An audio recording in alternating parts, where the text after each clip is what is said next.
Okay, just trying to get everything on here, make sure that everything is working okay, and it looks like it is. So I am just going to jump in there and get started. Good evening, I'm Debbie Hatch.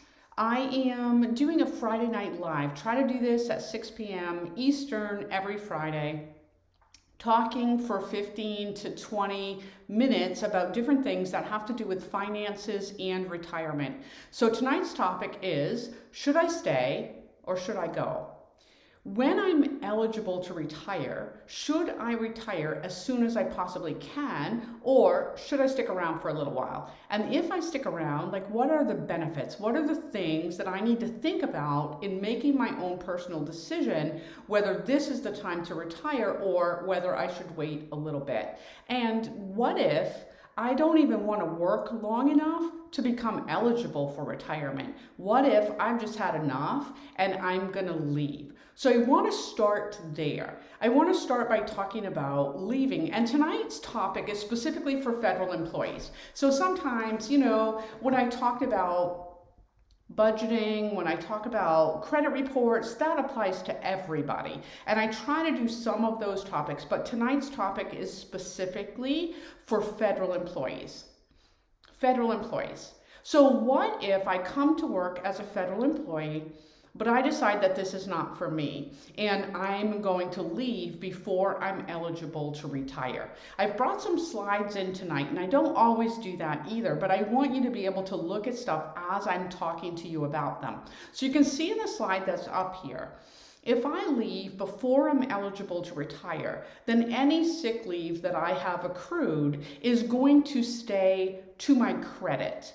Most federal employees are earning sick leave at a rate of 4 hours per pay period. So whatever's on the books when I leave, when I resign, is just going to sit there. And if I never come back to work for the federal government, then that sick leave is just gone. I forfeit it, I lose it. But if I at any point in the future do come back to the federal government, now that sick leave that I had is going to be recredited to my account. So I wouldn't start at zero again. I would start with whatever I had as a balance when I resigned. That's one thing to be aware of. Annual leave is our vacation.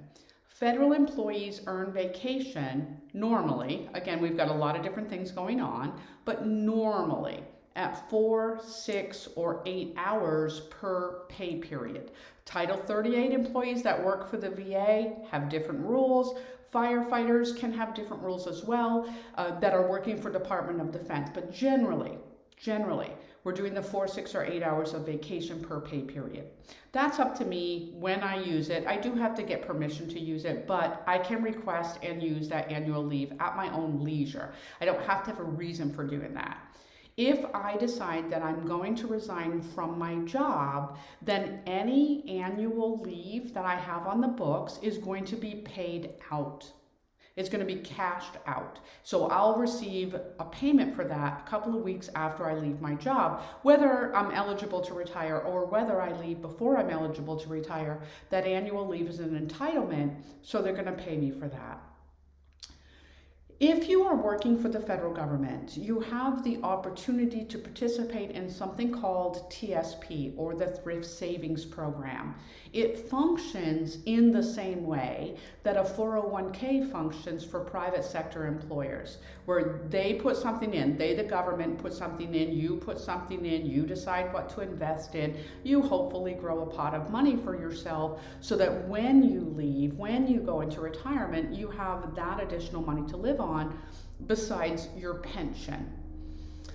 Any money that you personally have contributed to the Thrift Savings Program belongs to you. So even if you've been working for the federal government for a really short time, you leave, you can keep the money that you personally put in there. People coming into the federal government from 1983 through today are under a retirement system that's called FERS, the Federal Employees Retirement System. And under FERS, not only do we get what we personally contribute to TSP, but we also receive an automatic 1% from the government, whether we put any of our own money in there or not. And if we do put some of our own money in there, we're eligible for matching contributions under FERS. Dollar for the first 3%, 50 cents on the dollar for the fourth and fifth percent, matching caps out at 5% of the person's biweekly basic pay. Anything above that, great, I'm saving for my own retirement, but I no longer get those matching contributions. My money belongs to me even if I leave tomorrow. The matching contributions belong to me even if I leave tomorrow. I don't have to stay for a certain amount of time to be able to keep my money or the matching contribution. But if I want to keep the automatic 1% that the government is giving me every 2 weeks, that requires vesting. I have to work for the federal government for at least 3 years before I leave. As long as I do, I put in my 3 years, now that 1% can go out the door with me as well. But if I leave within that first 3 years, they're going to get into TSP and pull the 1% back. Okay? Now, there's also vesting for the retirement system. So I'm vested in the TSP automatic 1% after 3 years.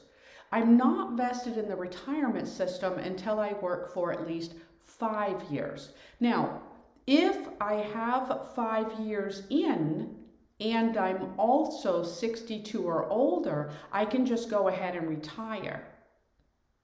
But if I have 5 years in and I'm not yet 62, I'm not eligible to retire. I can resign. And because I do have those 5 years in, I can apply for my retirement benefits later on. Now, it is 5 years before I'm vested, but it could be 5 or more before I resign. If it's 5, but less than 10, I can't collect my pension until I'm at least 62. If I had 10 years locked in and I left, I could collect my pension at something that's called my minimum retirement age, or my MRA. It's 55 to 57, depending on the year that you were born. If you had at least 10 years in, you could collect at that age, but there's a potential penalty for collecting the check under age 62. That penalty is 5% per year for every year you're under 62.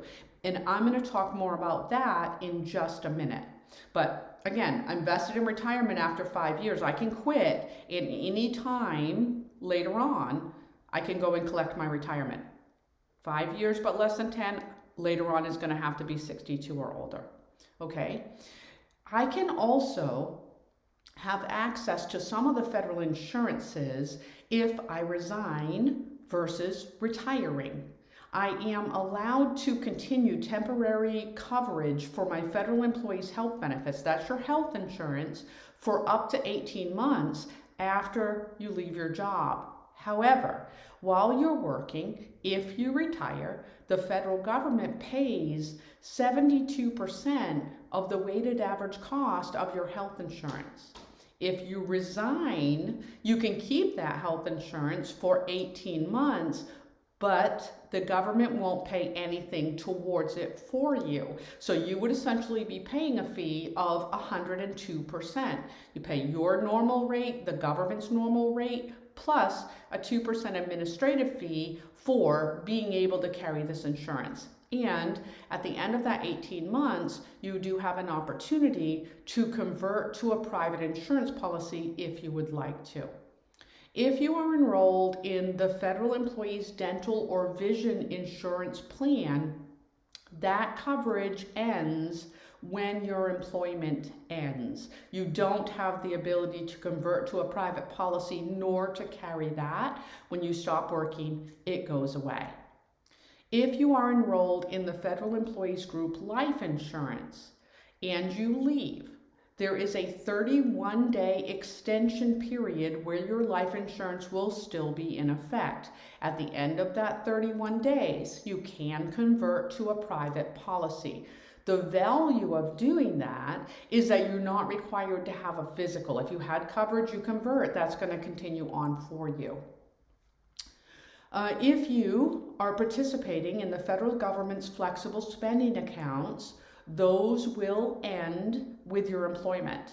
And those are generally use or lose accounts. So please make sure if you signed up to do a flexible spending account and you're thinking about leaving your job, that you do spend all of the money in the account before you leave.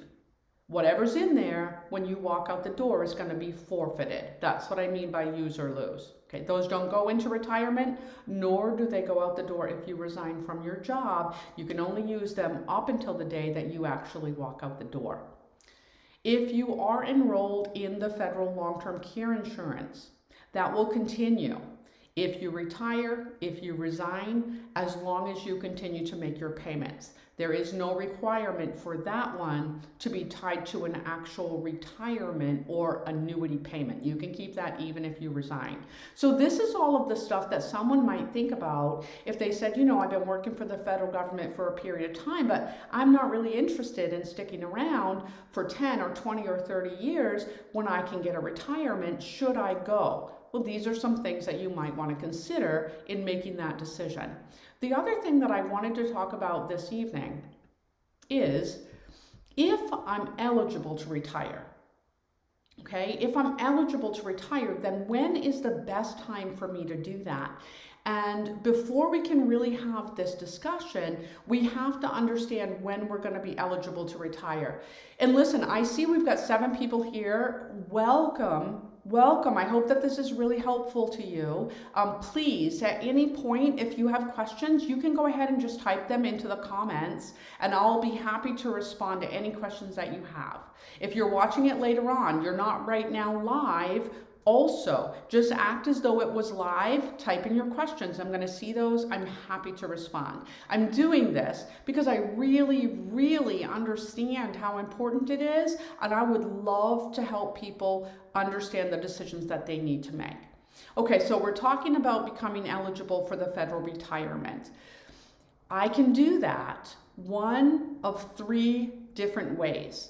Now, I taught a class today, and in my class, I had a lot of people that they're federal civilians now, but they retired from the military.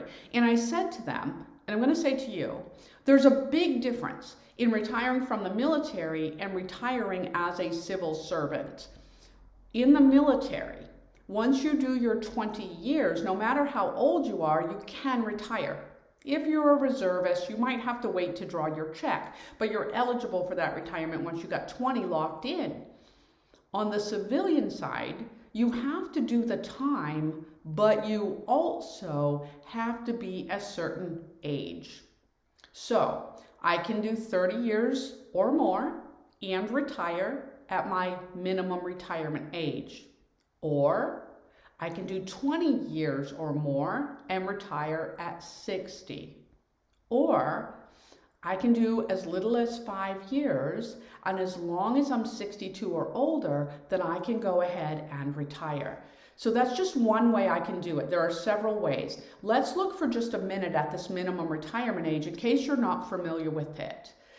You go down through the first column, find the year that you were born, and the second column will tell you your personal MRA. Mine is 56. So if I'm 56 and I have 30 years of federal service, this can be combined civilian and military, but if I've got 30 years at 56, I can go ahead and retire. That's just a regular retirement. Or 60 with 20, or 62 with 5. Now, I wanted to hang out here for just a second longer because I want you to jot down what your MRA is. I want you to know what it is. Because another way that we can retire is under something called MRA plus 10. So I have to already be my minimum retirement age before I leave my job, and I need at least 10 years. I could retire. We're going to talk about the pros and cons of doing that. On this slide, it says MRA plus 10. I have to be my minimum retirement age before I leave, and I have to have 10 to 29 years. 10 is the minimum. 30 gets me the regular retirement. So 10 to 29, we're looking at the MRA plus 10. If my agency offers early outs, I could leave at 50 with 20 or any age with 25. They would have to offer it to me though, I can't just choose it. If I lose my job through no fault of my own, then I could qualify for something called a DSR, or discontinued service retirement. And again, I would only have to be 50 or older with the required 20 years, or I could leave at any age if I had 25. If I'm a federal law enforcement officer, firefighter, or air traffic controller, my regular retirement is 50 with 20 or any age with 25. These jobs, law enforcement, firefighting, air traffic control, customs and border protection officers, they have a mandatory retirement age as well, and they're the only people that do. That mandatory retirement age is 57 for firefighters and law enforcement officers. It's 56 for air traffic controllers. So one of the things that I wanted to talk about tonight is, should I retire at 50 with 20, or should I stick around until I hit my mandatory retirement age and now I have to go? I want to show you what that looks like. MRA plus 10, I already mentioned it, and deferred, I already mentioned it, although I didn't use that word. Deferred means I did 5 years or more, I resigned. I'm vested in the retirement system. I can get a pension, but I'm gonna have to wait until later to get it. With all the other options, I can get a pension right away. With deferred, I have to wait to get that pension. So this is eligibility. Deborah, welcome. So glad to see you here. So Deborah says, I'm MRA, 18 years, 60 years old. Okay, so with that MRA with 18 years, you qualify to retire right now if you want to, because you have your MRA and you have over 10 years, Deborah. Now, this is exactly what I want to talk about tonight. Should you do it? Or should you wait until you're 60 and you have 20 years and then you have another retirement option? So you've got choices. You've got choices, and that's exactly what I want to talk about tonight, so I'm so glad that you're here. What I'm going to do is to pull up some numbers and just run some really generic examples to go, okay, what if, right? What if I do MRA plus 18 versus what if I do 60 and 20? What if I do 50 and 20 versus what if I wait until I'm 57 and they tell me I have to retire? What if I go at 60 versus what if I go at 62? The calculation of your federal retirement is based upon a defined formula where we multiply your creditable service. That's your civilian time plus any military deposited time plus sick leave, all added together. Civilian, military, and sick. We're not going to get deep into that today. If you want to learn about that, definitely get yourself into a retirement class. Super important stuff. But we take my time, we multiply it by my high 3 average salary. Simplistically, again, here we're not going to have a full-blown class, it's just really short. Simplistically, it's the 3 years anywhere in your federal employment when you were making the most money. It does have to be consecutive though. And we multiply your time by your high 3 by a formula.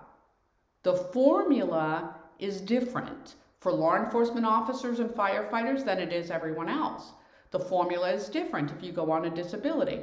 The formula is different if you wait until you're 62 to retire and you wait until you have 20 years. If you're 62 and you have 20 years, your formula becomes 1.1. If you don't wait until you're 62 or you don't wait until you get 20 years, your formula is only going to be 1. So again, when I'm trying to make a decision, should I stay or should I go, I might want to be looking at when that formula is going to change, and it's only when I'm 62 and I have 20 years. Both things, not just one. Hey, Leah. What is the difference between deferred and postponed retirement? I love that you asked that question because so many people use the wrong words and it has some pretty substantial impact. Postponed is only for MRA plus 10. Okay, so I am my MRA already. I've got 10 years locked in and I want to go. I can, but I would have a 5% per year penalty if I do that. So I might not want the penalty. I might choose to postpone receipt of my pension to just go, yeah, I'm going to leave right now and I'm going to leave this pension sitting here because I don't want that 5% per year penalty. I'm postponing it and I'm going to come back and get it later on. Versus deferred is I have my 5 years locked in. I'm not yet old enough to collect. I couldn't choose to get the check right now, even with a penalty. It's not available to me. I have to wait. If I have to wait, that's deferred. If I'm choosing to wait, that's postponed. And one of the big impacts between postponed and deferred, as I said, that's a really important question. Postponed, I don't want the penalty, I'm going to wait. I can get my health insurance when I get my check. I can get my life insurance when I get my check. Not while I'm waiting, but when I go get the check, I can get them back. Deferred, they make me wait. My health insurance is gone. My life insurance is gone. So that's a really important question. So let's see, John and Mary, high 3 is base only, not total income. Kind of. When we talk about the high 3, it's actually your basic pay, not base, basic. So that is all of the money that you get routinely every single 2 weeks. So when I teach people about that, and again, we won't get deep into that tonight, but when I teach people about that, I say, look at the money, whatever money you're wondering, is this going to count? You just look at it and you ask, how often do I get it? If I get it every single 2 weeks, it is part of my basic pay and it will count in my high 3. But if I get it every once in a while, it won't. Here's a couple of examples. Locality. A lot of people don't think their locality counts, but that's because they think we're looking at base pay. We're looking at basic. It includes locality. It doesn't include overtime. For some people it does. For our Customs and Border Protection officers it does. For some of our law enforcement officers it can. But for everybody else, you don't get that overtime every single 2 weeks. Overtime doesn't count. Locality does. So thanks for asking that question, John and Mary, right? It's not all of our pay, correct, but it's also not our base pay either. Stacy, does going the postponed route have any impact on what happens with the sick leave? It does, Stacy. When we retire from the federal government, again, you still see your math problem up here on your screen, right? We're going to multiply your formula by your high 3 by your creditable service, which is civilian time, military time, and sick leave. So the more sick leave I have, the bigger my retirement check is going to be for the rest of my life. If I retire under an immediate retirement, which means I go out the door today and I can draw my check tomorrow, if I go on an immediate retirement, my sick leave is added in. If I do deferred retirement though, I don't get to choose. They make me wait. The deferred doesn't include sick leave. The postponed does, because I could choose to get my check right now. That's an immediate retirement. Just because I say no thank you, I don't want the penalty. Postponed includes the sick leave. Deferred does not. Really great questions. Really, really great questions. Thank you so much. Okay, so here's one of the things then. What about doing this MRA plus 10? Is it something that I should consider? And I say there's pros and cons, right? There's no one size fits all. We've all got so many things going on in our lives. So one of the pros, the upsides of doing MRA plus 10 is that I can retire at my minimum retirement age with as little as 10 years of creditable service. Maybe I really want to do that because I've got other things going on right now. Maybe I want to go and focus on taking care of a family member. Maybe I want to go and do something else. I'm just tired of this, but I'm going to go do something else. The MRA plus 10 will give me the flexibility to leave sooner than normal. Again, that's the upside. The downside is that it does come with a 5% per year permanent financial penalty if I collect the check under 62. So here's an example for you. Hey Kim, is the sick leave forfeited then in deferred? It is, yep. If I'm doing a deferred retirement, my sick leave is forfeited. It doesn't count. Now, again, if I'm doing deferred though, that just means that I've locked in my 5 years and I'm gonna resign. I have a couple of options in that situation too, Kim. Option 1, later on I can collect my retirement check. If I do, no sick leave. Or option 2, I've got at least 5 years locked in, I've resigned. Maybe later on down the road, I'm gonna come back to work for the federal government. And if I do, then my sick leave is gonna be recredited to my account and I could work for however many years I wanted to and then retire. So again, there's some options there as well, but just I leave and get my deferred retirement later. Is my sick leave included? No, it is not. So I've got an example up here where I have a federal employee who is making $70,000 a year. And I'm just saying that's their average high three, $70,000. They have 10 years in. They're retiring under MRA plus 10. So they're gonna have a formula that's 1%. Remember, it doesn't go to the 1.1 unless I'm over 62 when I retire, not when I collect, when I retire. And this person was MRA. So $70,000 high three, 10 years, formula of 1% is a retirement of $7,000. But if they start collecting right now, because they are only 56, they've got a 30% financial penalty. 5% per year for 6 years. That's where the 30% comes in. So I'm going to then have to take that $7,000 retirement down to $4,900. But they can collect it right now. They can leave their job. They can go and do something else. All of those pros that I said, they can. Now, if I am my MRA, 56, I have the 10 years locked in, I don't need the money right now, I'm fine financially, and I'm just gonna resign, then I can come back at 62 and draw the check. And if I do it, there'll be no penalty. I can get my insurances back when I get the check, but if I didn't collect anything from 56 to 62, my insurances are gonna be shelved until I get that check. At 62, the retirement and the insurances will come back. And those are the two extremes. There's nothing that stops me from leaving at 56 with my 10 years locked in and saying, I'm going to start collecting my check at 60 or 61. I don't have to wait until 62. If I want no penalty, I do. But every year that I wait, the penalty is decreasing by 5%. So again, there's something to look at in deciding whether to draw right away or whether to postpone.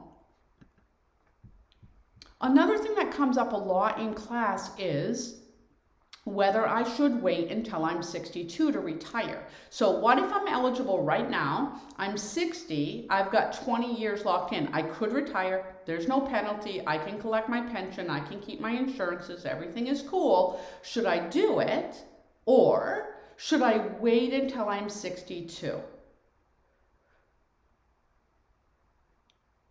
Leah's asking, in this scenario, does it include the long-term care? The long-term care is not linked to retirement, Leah. So even if let's say you did the postponement, right? You left, and even if you decided, I'm not going to collect the check right now, I don't actually need the money, as long as you continue to make payments on your long-term care insurance, yes, you can keep it. You can keep it. It's the health insurance and the life insurance that is linked to that retirement payment, not the long-term care insurance. Can you postpone past age 62, Stacy's asking. There's absolutely no reason to postpone past age 62, Stacy, because that's the longest that the penalty exists. So there'd be absolutely no reason to do it. Do sometimes, why am I just saying no or there's no reason? Sometimes people forget. If you forget at 62 and you file for it later, it's going to be retroactive to age 62.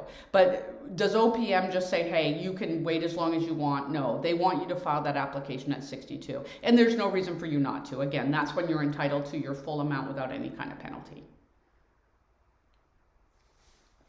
Okay, so in looking at the financial circumstances of 60 and 20 versus hanging around until I'm 62, the formula would change from 1% to 1.1% if I stay until I'm 62, but I wouldn't be eligible for something that's called the first supplement.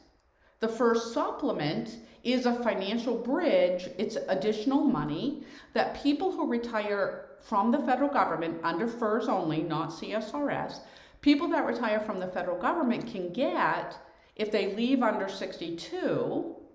They only get it until they have their 62nd birthday. It's a bridge over to the Social Security benefit.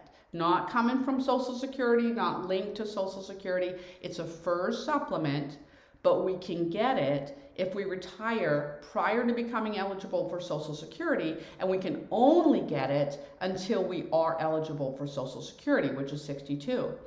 Listen to what I'm saying. We can only get it until we're eligible for Social Security. Whether I sign up or not at 62 is irrelevant. I could. So my supplement only goes until I have my 62nd birthday, and then it goes away. So if I go at 60, I can get my pension and the supplement for the next 2 years. Whereas if I wait until I'm 62, I can't get the supplement, but I can get the additional formula, 1.1%. So let's see what that looks like. I went again with the high 3 average salary of $70,000. In the first instance, the person is 60 with 20 years. This would give them a pension that equals $14,000 a year at $1,166.66 a month. Plus, if they go at 60, they're eligible for the supplement. So I said, let's assume that this person is going to become eligible for Social Security at 62 in the amount of $1,200. That's what I'm using for my example.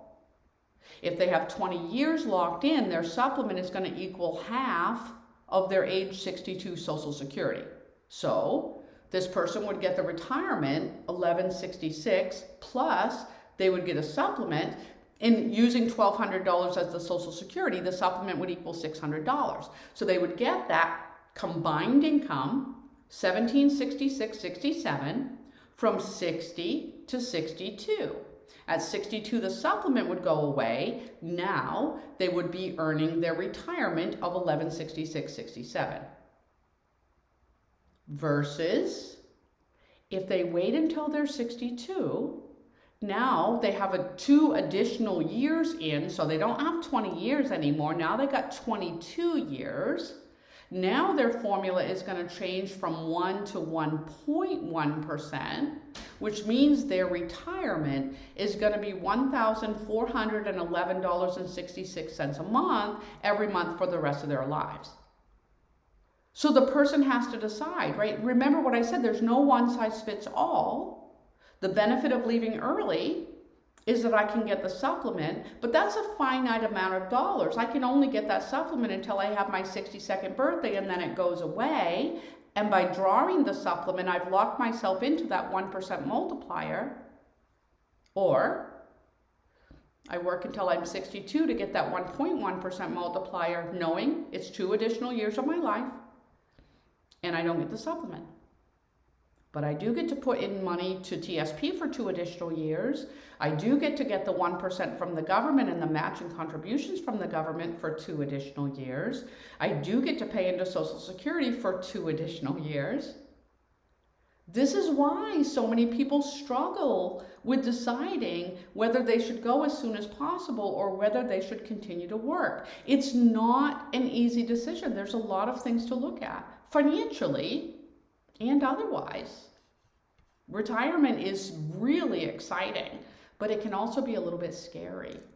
Right? Sometimes people are really nervous because they've spent their entire life doing this. They love it. They worry about what that next chapter of life is going to look like, or whether they're going to be able to live on what is now a limited income. It can be scary, especially if you haven't planned for it. If something happened out of the blue and now all of a sudden you're having to make a decision, it can be really scary. Special provision employees, I told you one thing that I wanted to talk about, and this is law enforcement officers, firefighters, air traffic controllers. One thing I wanted to talk about was whether I should retire as soon as I can, which is 50 with 20 or any age with 25, or whether I should just hang around until they make me leave, which is age 57 for Leos and firefighters. Again, 56 for air traffic control. The formula for these folks is 1.7% times their high 3, but that's applied to a maximum of 20 years. If I do more than 20 years, even if I do it in a special category, then my formula is going to change to 1%. So here, if I'm a firefighter with 20 years locked in, high 3 of $70,000, my pension is going to be $23,800 at $1983.33 a month. Special provision employees are eligible for that first supplement right away, and they have no earnings limit until they hit their MRA. So if I retire as a firefighter, 50 with 20, not only do I get my pension, but I also get that supplement.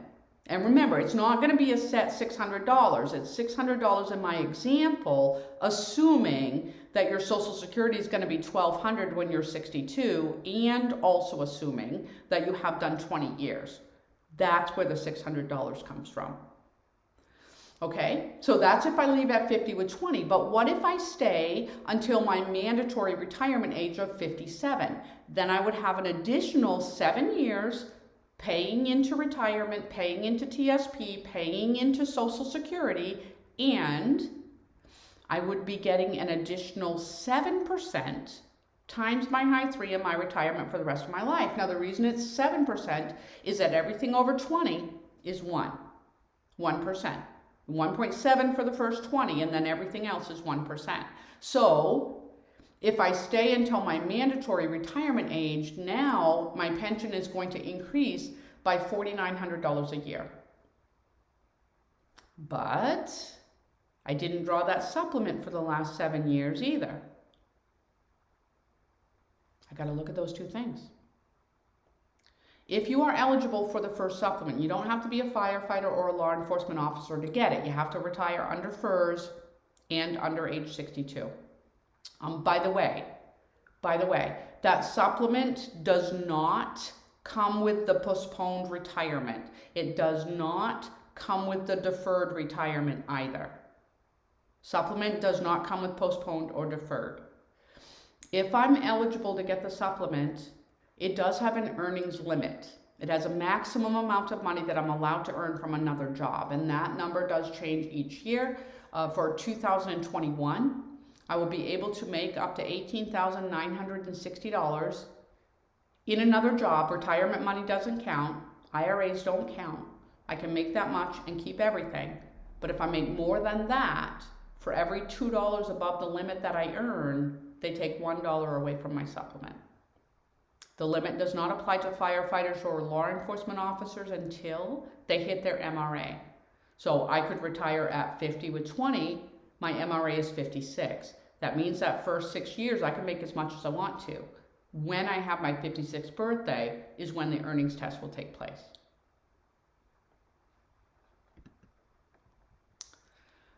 The fact of the matter is this: every single year that I continue to work, I'm increasing my retirement. It's going up by 1 or 1.1% times my high 3 every single year that I work. I'm increasing my sick leave as I continue to work. I'm getting an additional year towards my TSP. I'm entitled to the additional 1% from the government that they automatically put in there for that year. Matching contributions for that year. Whatever I contribute myself for that year.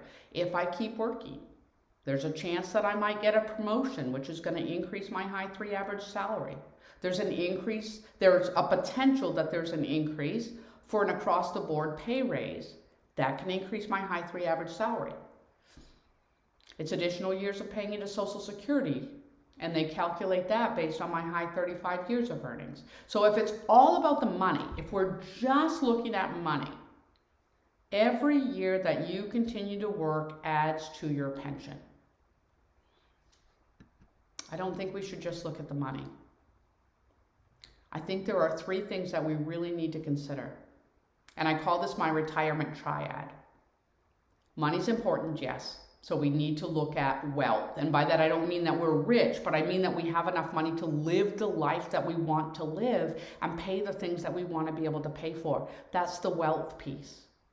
But we also have to look at our health. If my job is really stressing me out and it is putting my health at risk, then maybe, even though if I keep working, I'm going to be making more money, I'm just going to say to heck with it. I'm going to retire so that I can take care of myself. Because when I don't take care of my health, then all the money that I have saved for my retirement is going to pay for those medical bills, going to pay for that everything that I need to take care of myself physically, mentally. Wealth, health, and we need to have a sense of personal fulfillment. As human beings, we want to feel that we make a difference. And that could be to one other person, that could be to my group. We want to have a reason to get up in the morning. That's that personal fulfillment. Maybe your job is that. I've met many people over the years where they say, my coworkers tell me I should just retire. I'm stupid to keep working, but I love what I'm doing. Keep doing it then. If you get enjoyment and fulfillment out of working in your job, keep doing it. If you would get more fulfillment by leaving your job and going to pursue a passion, getting back to something that you haven't been able to do for a really long time, or starting to do something new and that really excites you, retire and go do it. Health, wealth, and personal fulfillment are really important when it comes to making the decision. Should you stay? Should you go? I hope that I've at least given you some things to think about. Do you have any questions? Do you have any comments? Have you thought about any of this stuff? Like, what is the concern that you have when it comes to actually pulling the trigger to retire or deciding that you want to stick around? What kind of things concern you?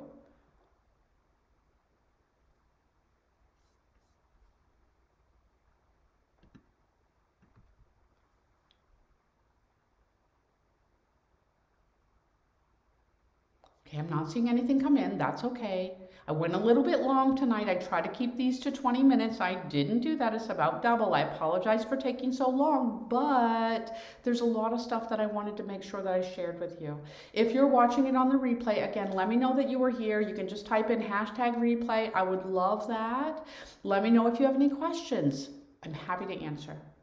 I'll be back here next Friday. Next Friday will be 20 minutes. Take care of yourself. Thanks for stopping by.